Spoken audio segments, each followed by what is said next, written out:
Dear students, good morning. Welcome to Pragati science academy Aurangabad. मैं हूं doctor सागर गोरे और हम लोग पढ़ेंगे बायोलॉजी। स्टूडेंट्स, आप लोगों ने साइंस स्ट्रीम चुनी है और आप लोग कुछ गोल्स लेके यहाँ पे आए हैं। सीधे अगर बात करूं तो ये गोल्स है आपके डॉक्टर बनने के, मतलब आप लोग डॉक्टर बनना चाहते हैं, कुछ लोग साइंटिस्ट बनेंगे। लेकिन हम लोग जो गोल्स लेके आए हैं उसको अगर फुलफिल करना है तो उसके लिए हमें लगेंगे कुछ प्लान्स और उसके साथ ही हमें लगेगा हार्ड वर्क। और मैं जानता हूं कि आप लोगों के प्लान्स बहुत अच्छे थे और अच्छे होंगे भी, या कुछ लोगों के कुछ प्लान्स डिसऑर्डर हुए होंगे, यानी बिगड़ गए होंगे। लेकिन फिर भी हार्ड वर्क करने की तो अभी भी आपकी तैयारी है, इसलिए कुछ प्लान्स और करके और हार्ड वर्क के साथ हम पूरी बायोलॉजी या पूरे गोल्स पा ही लेंगे और अपने आने वाली नीट के एग्जाम में उसे अच्छे से क्रैक करेंगे, हम अच्छा स्कोर कर लेंगे। ठीक है, तो चलो शुरू करते हैं बायोलॉजी, क्योंकि बायोलॉजी इतना इंपॉर्टेंट है कि आप बायोलॉजी के बिना सिलेक्ट हो ही नहीं सकते, क्योंकि जो आपका बेस है वो है 360 मार्क्स की बायोलॉजी। 360 में से अगर आप 320 प्लस मार्क्स अगर आप अचीव कर लेते हैं, अगर आप स्कोर कर लेते हैं, तो आपका सिलेक्शन बहुत इजी हो जाता है। इसलिए स्टूडेंट्स, बायोलॉजी को अच्छे से पढ़ना इंपॉर्टेंट है, हार्डवर्क के साथ पढ़ना इंपॉर्टेंट है, प्लान्स के साथ पढ़ना इंपॉर्टेंट है। तो चलो स्टार्ट करते हैं बायोलॉजी। स्टूडेंट्स, आज हम बायोलॉजी का इंट्रोडक्टरी पार्ट देखने वाले हैं। तो इसे मैं कहूंगा introduction to biology. Introduction to biology. चलो आज बायोलॉजी को थोड़ा सा जान लेते हैं। बायोलॉजी है क्या, इसका नाम है, किसने दिया है, इसमें किसका बेटा है, बायोलॉजी में हमें क्या क्या पढ़ना है, ये सब इंट्रोडक्टरी पार्ट में आ जाएगा। तो आज हमें सिर्फ बायोलॉजी को जानना है कि बायोलॉजी क्या है, किसने दिया है, क्यों पढ़ना है बायोलॉजी को, इसकी यूजेस क्या है, मिसयूज क्या है, ये सभी बातें हम पढ़ लेंगे।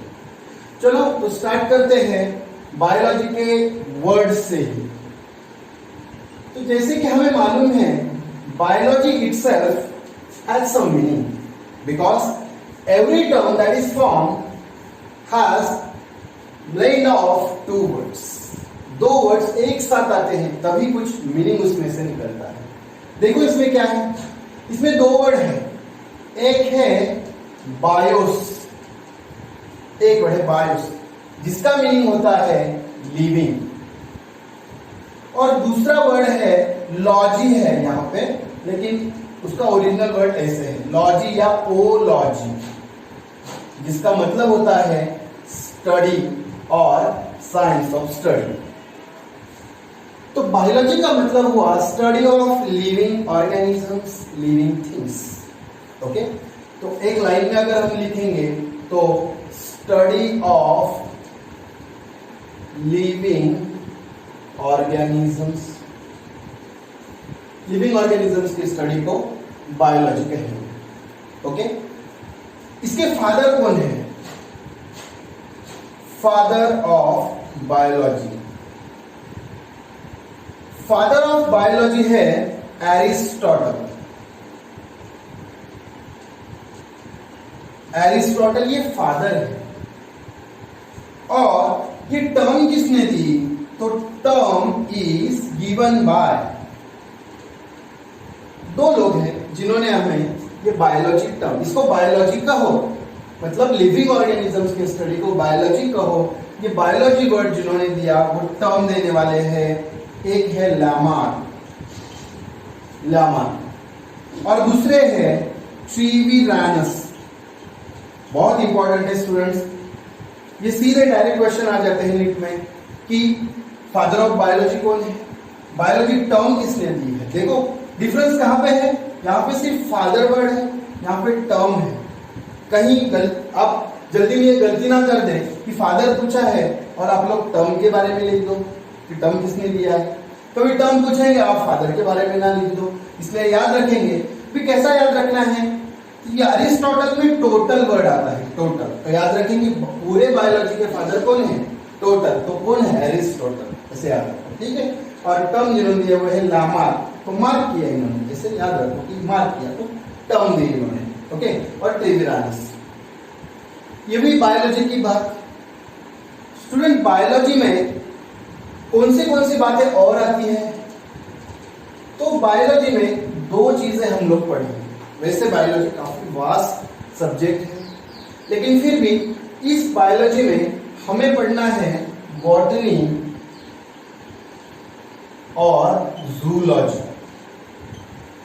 बॉटनी और जूलॉजी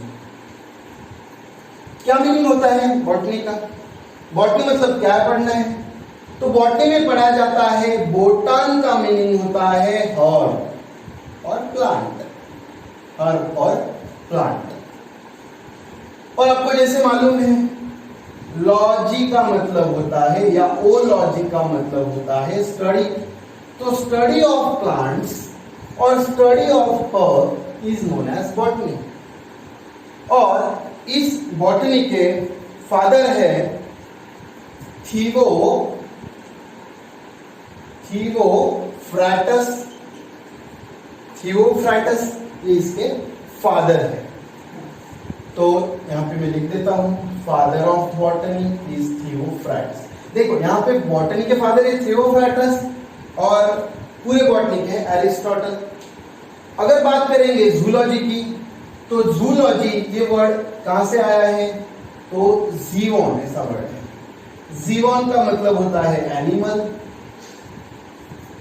और आपको जैसे मालूम है लॉजी या लोलॉजी का मतलब होता है स्टडी। तो फिर से वही लॉजी या ओलॉजी, इसका मतलब होता है स्टडी। तो एनिमल का स्टडी जिसमें करेंगे वो है जूलॉजी, जिसमें प्लांट का स्टडी किया जाता है वो है बॉटनी। और फिर बात आती है फादर की। ये फादर क्यों कहा जाता है? इन्हें इसको जन्म, क्योंकि जन्म जिसको जो जन्म देता है उसको फादर कहा जाता है, जो बर्थ करवाता है उसको फादर कहा जाता है। मतलब जूलॉजी में जिन्होंने बहुत ज्यादा काम किया, कुछ बातें और एक्स्ट्रा जिन्होंने खोज निकाली, उन्हें फादर कहा जाता है। तो याद रखने के लिए आसान है, फादर इसके भी है एरिस्टोटल। तो देखो एरिस्टोटल ये बॉटनी के भी फादर है, ओवरऑल बॉटनी के, और जूलॉजी के भी फादर है, ठीक है। याद रखेंगे बॉटनी के फादर थियोफ्रैटस, जूलॉजी के फादर एरिस्टोटल। तो टोटल बॉटनी के भी फादर है और टोटल जूलॉजी के भी। तो ऐसे याद रखो कि टोटल प्राणियों के बारे में किसको मालूम है? तो एरिस्टोटल को मालूम है, ठीक है। तो ये हुए बॉटनी और जूलॉजी के बारे में। स्टूडेंट्स जब हम बायोलॉजी पढ़ते हैं तो और कई सारी बातें हैं जो पढ़ी जाती हैं, जैसे कि बॉटनी में हम लोग क्या क्या पढ़ सकते हैं। जब हम बॉटनी पढ़ेंगे तो क्या क्या पढ़ सकते हैं? बॉटनी में कोई भी लिविंग ऑर्गेनिज्म है तो वो सेल से बनता है, तो सेल के स्टडी को कहा जाता है साइटोलॉजी। साइटोलॉजी, साइटोलॉजी का मतलब होता है स्टडी ऑफ सेल। और बहुत सारे सेल जब एक साथ आते हैं तो उसे कहा जाता है टिश्यू। तो study of tissue, study of tissue को कहा जाता है हिस्टोलॉजी। देखो बार बार ये लॉजी से वर्ड आ रहा है, मतलब स्टडी होता है। इसके बाद जब भी आपको लॉजी वर्ड आएगा तो समझ लेना है कि वो किसी का स्टडी है। जैसे कि जियो का मतलब होता है सॉइल, तो geology means study of soil और अर्थ। वैसे हिस्टोलॉजी का मतलब होता है स्टडी ऑफ टिश्यू। अगर आपको ये मालूम है तो एग्रोलॉजी का मीनिंग क्या रहेगा? बोलो एग्रोलॉजी। लॉजी का मतलब स्टडी होता है, एग्रो का मतलब क्या है? एग्रो का मतलब है क्रॉप। तो study of crops, study of crops को क्या कहेंगे? एग्रोलॉजी। ऐसे एक और वर्ड होता है जिसको बोला जाता है एग्रोनॉमी, जिसका मतलब होता है study of crops and farming. Crops and farming, खेती के बारे में जो आपको बताएगा उसको उसे कहेंगे एग्रोनॉमी। एग्रीकल्चर तो आपको मालूम है यहीं से वर्ड आता है एग्रोनॉमी। और एक बात है एग्रीकल्चर, ये तो मालूम है आपको। एग्रीकल्चर मीन्स एग्रीकल्चर का मतलब क्या होता है? Science of improved farming. Okay, improved farming को कहेंगे एग्रीकल्चर। ओके, एक है एग्रियोस्टॉमी, लेकिन ये कंफ्यूज ना होना, एग्रियोस्टॉमी। ओके, एग्रियोस्टॉमी का मतलब क्या होता है? सॉरी, एग्रियोलॉजी।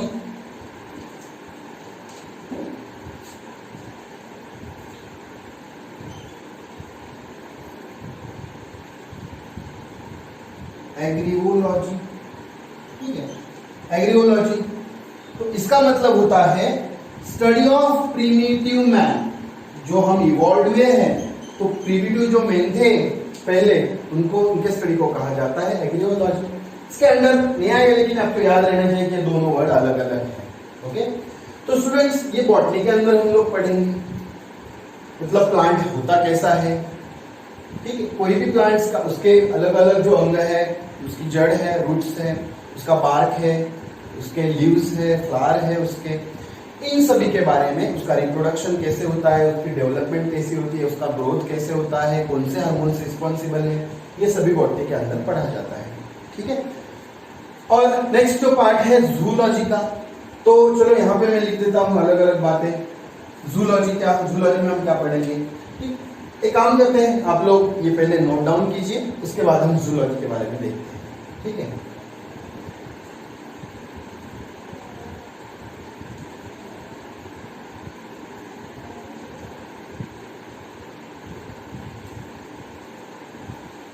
चलो स्टूडेंट्स, जूलॉजी में क्या आता है देख लेंगे।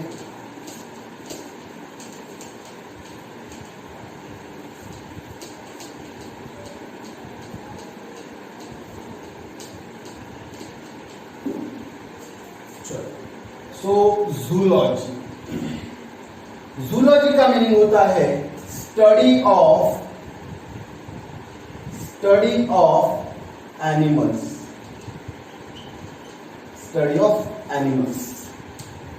जैसे मैंने पहले कहा कि एनिमल्स में भी साइटोलॉजी आएगी, मतलब सेल का स्टडी आएगा, हिस्टोलॉजी आएगी, हिस्टोलॉजी में आएगा स्टडी ऑफ टिश्यू। अभी मैं हर बार स्टडी नहीं लिखता हूं, ठीक है, सीधा आप समझ लीजिए कि स्टडी ऑफ है, स्टडी ऑफ टिश्यू। अगर वर्ड आता है, देखो, हिमेटोलॉजी, इसका मतलब होता है स्टडी ऑफ ब्लड के स्टडी को कहेंगे हिमेटोलॉजी। अगर हम स्टडी ऑफ बोन्स कर रहे हैं, ऑस्टियोन कहा जाता है, तो ऑस्टियोलॉजी का मतलब होता है स्टडी ऑफ बोन्स। अगर स्टडी ऑफ कार्टिलेज कर रहे हैं, कार्टिलेज को कहा जाता है कॉन्ड्रॉन, तो कॉन्ड्रोलॉजी। ओके, कॉन्ड्रोलॉजी का मतलब होता है स्टडी ऑफ कार्टिलेज। और इसमें अगर हम कहेंगे स्टडी ऑफ सीरम, ब्लड में जो सीरम होता है उसका स्टडी करेंगे, तो उसको कहा जाता है सीरोलॉजी। अगर हम करते हैं स्टडी ऑफ एम्ब्रियो, एम्ब्रियो मतलब गर्भ, ठीक है, एम्ब्रियो मतलब गर्भ, अर्भ, तो जो किसी मदर के ऊन में बढ़ रहा है उसको एम्ब्रियो कहा जाता है। उसका अगर हम स्टडी करते हैं तो उसको कहेंगे एम्ब्रियोलॉजी। अगर हम स्टडी ऑफ न्यूरॉन करते हैं तो उसे कहेंगे न्यूरोलॉजी। स्टूडेंट्स, ऐसे बहुत सारी चीजें हैं जो हम जूलॉजी के अंदर पढ़ सकते हैं। एनिमल का ग्रोथ है, देखिए क्या पढ़ना है, अबाउट एनिमल। एनिमल का बर्थ होता है, सबसे पहले एनिमल का बर्थ होता है, तो ये रिप्रोड्यूस कैसे हुआ ये कौन बताएगा? तो ये हम पढ़ेंगे जूलॉजी। एनिमल उसके बाद ग्रो हुआ, उसकी ग्रोथ हुई, फिजिकल ग्रोथ हुई, वैसे उसकी मेंटल कुछ डेवलपमेंट भी हुई, वो चलने घूमने लगा, वो खाना खाने लगा, ये सभी बातें कहाँ होगी? डेवलपमेंट में होगी। उसके बाद वो मैच्योर हुआ, ओके, उसके बाद कुछ और बातें हैं जो रिप्रोड्यूस करेगा, तो रिप्रोडक्शन भी होगा उसमें। उसके बाद उसकी डेथ होगी। तो ये सभी चीजें जो है एनिमल के बारे में, ये सभी हम लोग पढ़ेंगे जूलॉजी। स्टूडेंट्स बहुत ही इंपॉर्टेंट है। जैसे मैंने पहले कहा, आपको पूरे वर्ड टू वर्ड याद रखना है। हम जो बायोलॉजी पढ़ने वाले हैं, हमारी सिलेबस में इंपॉर्टेंट है एनसीईआरटी के बुक्स यूज करना, क्योंकि एनसीईआरटी ही आपके लिए बाइबल है, वही आपके लिए श्रीमद् भगवद गीता है, वही आपके लिए सक्सेस बुक है। तो हमें बहुत ही अच्छी तरह से कुछ ट्रिक्स बना के, छोटी छोटी स्टोरीज बना के, उसका रिवीजन करवा के, ऐसे ही हमें एक दूसरे से मोटिवेट होके बहुत अच्छे से स्टडी करना है। Because this 12th study is literally our turning point for your career, for future. इसलिए इसे बिल्कुल ही निग्लेक्ट ना करो, इसे अच्छे से पढ़ाई करो। Okay, thank you.